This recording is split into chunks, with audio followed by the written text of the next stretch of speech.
What's up, guys? JV2017 here, and basically I'm going to be showing you how to make your own Blood Mage tank. And before you dispute me and all that, please note that there are not class restrictions uh, for armor, and I didn't even know this. I looked this up today, and it's very interesting to find that out. I don't know why I paused. So I'm in the Black Emporium, which you can only get if you, I think, pre-ordered or got the signature edition, one of those two of Dragon Age. And I'm drinking the Maker's Sigh, which completely gets rid of all my points and everything I've spent, so I can start over and build it up right before your eyes. But anyways, guys, attributes. This is very important for you to understand. And this is what makes a Blood Mage a Blood Mage, or a Blood Mage tank a Blood Mage tank. So as a Blood Mage, you do not need willpower because Blood Mage abilities take up Constitution instead of health instead of mana. And Constitution affects health, willpower affects mana. So willpower, you can just basically scratch that one out. You don't even need to increase your mana because it doesn't matter. You're not going to be using it. So you're going to want to dump all of your points into Constitution and Strength because that is what you need in order to wear plate armor. And yes, I'm saying this mage will be wearing plate armor. And I thought it was pretty crazy when I first heard it, but yeah, this is how it's going to be. And I didn't expect this to be the case, but then I thought, oh wow, it is the case. So honestly, for your first thing, you're not really going to be using much of these abilities. At level 7, you can pick your first specialization, and that, of course, will be Blood Mage. But, I've heard Spirit is very high in damage, and, you could put points into Spirit, maybe Entropy. It's really your choice. Just for the sake of this, I might just put my points into, what do you call it? Into Arcane. And that's just me.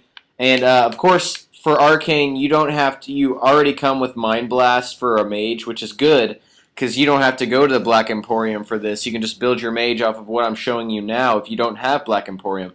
But I'm going to put my points into Elemental Weapons and Arcane Shield, although I won't be using them, and the only reason I am is just to, fill out points for this, because I'm only level 4. I'm sorry, guys, I don't have like a level 20 mage to show you.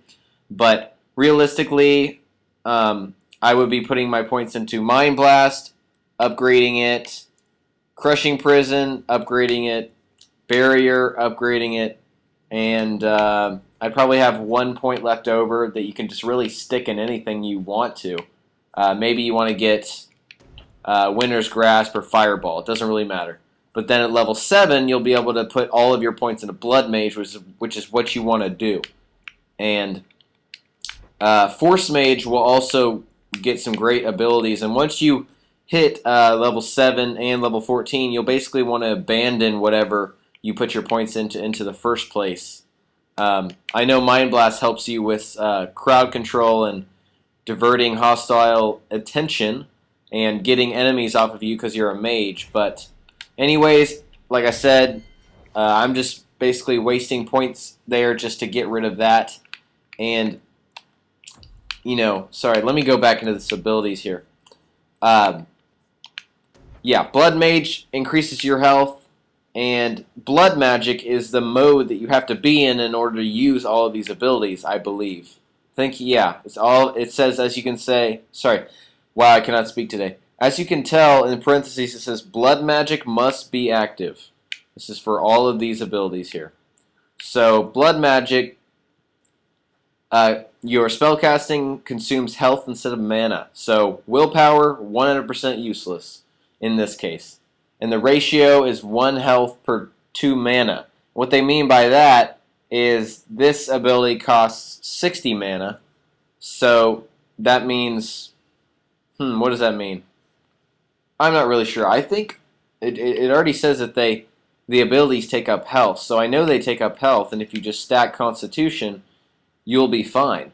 But let's see. I'm not sure about how it charges and stuff. But next we have Grave Robber, which consumes residual life force. The Force. So basically that regenerates health. You can do that in a long battle when you're running out of health, and that's just basically refueling your mana bank or your health bank in this case. So next we have Hemorrhage, which corrupts the blood of all foes, and it's a giant, what do you call it, size, 10 meters, just like in my last video, or my Primal Mage video. It's like the Electricity Tempest attack. It's a large 10-meter range, and you probably want to open up a battle with this, which is pretty awesome. Not if you're playing on difficulties higher than normal, because of course it'll hit your own enemy, your own party members, which is not cool. Blood Slave, you enslave a target to fight alongside you, which is really cool. 100% versus normal enemies, so that's, you can't enslave bosses. That would be really cool, though. And you can't enslave creatures without blood, so keep that in mind. You can't enslave zombies, or zombies have blood. I don't know. And also for Grave Robber, I want to remind you guys, don't consume corpses that you haven't looted, because that'll take away the loot. If you consume a corpse of a major boss that has some really nice shit that he dropped, and you consume it, then you're screwed, because you won't be able to loot it. So sacrifice, you take it, you suck the life force from an enemy to regain health. I don't know how really effective this is, but it's a Blood Mage ability. So that's basically the Blood Mage tree for you, and all of these abilities can be upgraded. So now you're asking, how the hell does this work with your armor and stuff? And if you inspect this, as you can tell, it requires 19 strength, 19 constitution. I'm not up to that yet. I would show you footage of my mage running around in plate, but just please keep in mind that it's possible. You can be a Blood Mage tank, and I'm showing you this build just to let you know. But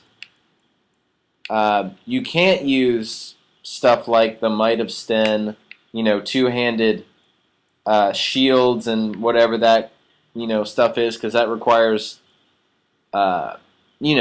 being that certain class. As you can tell, archery is only a rogue thing for the bow. So they do restrict you on the types of weapons you can use, which is obviously understandable. But as far as I know, none of the staffs have willpower magic thresholds. You don't have to have a certain amount of willpower or magic. And please correct me if I'm wrong with that. So basically, you're going to be looking at a badass dude. As you can tell right here, Hawk is shirtless, looking like a boss. No, I'm kidding. And you would be seeing me with awesome Blood Dragon armor if I had enough points to show you guys, but unfortunately I don't. And, that's that. So, hope you guys enjoyed this. Please try this out. This is very interesting. I don't know how effective this is in the game, but there is a really, a really good chance that it is pretty effective. And I've read some forums online, and Blood Mage tanking is pretty possible. So, thanks for watching, guys. This is JV2017, and I will talk to you later. Peace.